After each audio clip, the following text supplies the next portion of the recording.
And they're off. Thousands of athletes pounding the cold January pavement to remember one of the greatest. The annual New York Roadrunners Fred Lebow Half Marathon was run in Central Park this morning. It honors the organization's late president, who himself was a Holocaust survivor and avid runner, and whose legacy includes co-founding the world-famous New York City Marathon. Liv Johnson has a final look at our forecast. Hey, Liv. Hi, Arthur. So it's going to be a little bit warmer than last week, but it's not going to feel a whole lot warmer because we have very strong winds for the weekdays. Then we have another chance of rain by the weekend and dropping those temperatures a bit by Thursday. Arthur? Hey, yeah, but 45 high for Wednesday. That's good for Lunar New Year. Focus on that, yeah. Yeah, exactly. Thanks so much, Liv. That's all we've got for the news side of things tonight.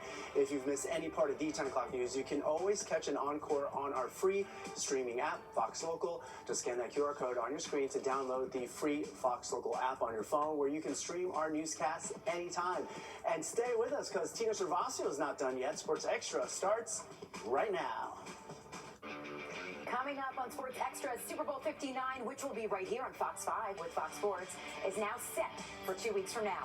From the NFC Championship game in Philadelphia today, it came down to two of the New York Giants' NFC East rivals. A tough pill to swallow for so many fans, and now we're going to be listening to these storylines for the next 14 days, which doesn't make it that much easier. So highlights from that game still ahead. Then we go to Kansas City, where the Buffalo Bills were trying to dethrone the Chiefs of the league as Kansas City's quest to win a three-peat at the Super Bowl comes under fire. Did the Bills save America from Chiefs fatigue, or was good karma on the Chiefs' side?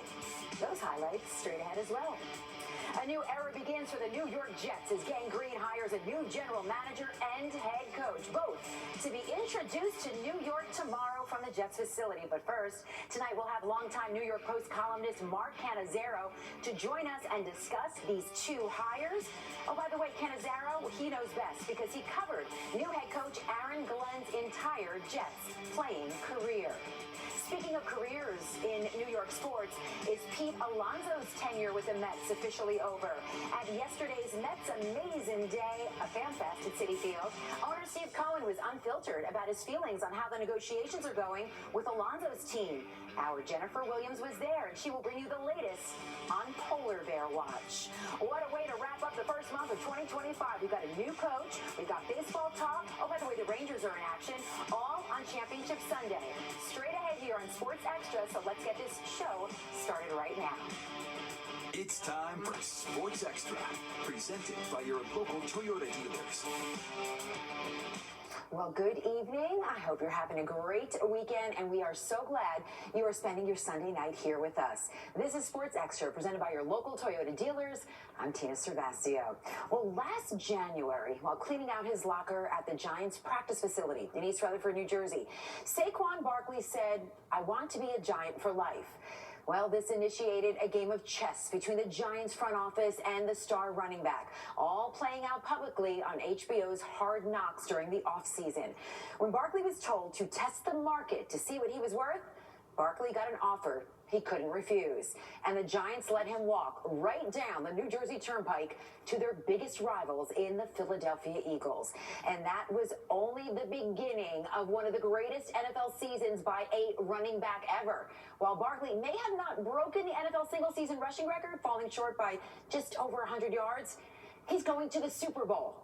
And if today's NFC Championship game between the Philadelphia Eagles and Washington Commanders wasn't an example of if one door closes, another opens, then I don't know what is. From the Eagles' very first play, from scrimmage, Saquon Barkley set the tone for this game for the Eagles, breaking off a 60-yard touchdown run, putting Philadelphia up 7-3. But Barkley was just getting started. The next time that the Eagles got the ball, Saquon finished off a 48-yard drive with a 4-yard touchdown run. The Eagles go up 14-3. 2 carries for Saquon equaling 2 touchdowns.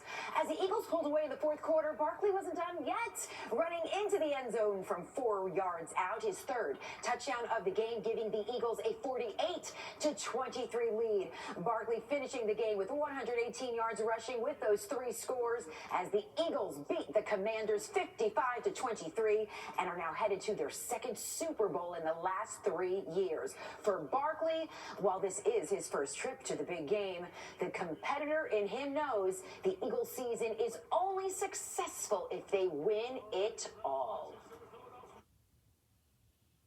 I ain't gonna lie, I try to downplay it in my head, but it's amazing, man. It's amazing. We're here, Super Bowl.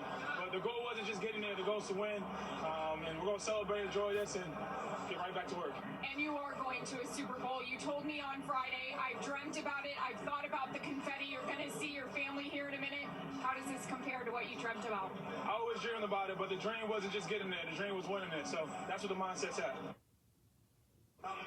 At the AFC Championship game in Kansas City, the Chiefs playing host to the Buffalo Bills in their 7th straight conference championship game. We pick it up in the 4th quarter. Bills were up 1 until Patrick Mahomes did what he does best. He ran it in from 10 yards out. The 2-point conversion was good here, put the Chiefs up 29-22. Well, Josh Allen and the Bills answered on 4th and goal. He hits Curtis Samuel on the 4-yard touchdown pass, and the game was tied at 29 with just over 6 minutes left to play. After the Chiefs retook the lead on a field goal, the Bills had a 4th and 5. Josh Allen, under heavy pressure, he just lofted that high pass down the middle of the field. It fell incomplete. The Chiefs run out the clock, and the Chiefs secure the 32-29 win. Kansas City now has won 8 straight playoff games, the 3rd longest win streak in NFL postseason history, as the Chiefs become the first back-to-back Super Bowl championship winners to go on and win a conference championship game. And now they will try to become the first NFL team ever to win 3 straight Super Bowls. Here is quarterback Patrick Mahomes after the game.